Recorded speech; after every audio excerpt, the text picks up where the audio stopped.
magana ta cikinta da zaurance. Hayya hayya karki faɗa haka zan yi ubagance. Hayya hayya kaki fara mai kyawo gunzance. Yarinya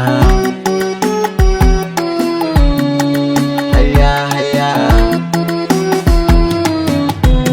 yar gatan mama kaki fara kyakkyawa. Ina san Adama gata abin san kowa. Ina san Adama gata cuta gon kowa. Ina san Adama na riga alƙawalin ki ba zan yada shi ba.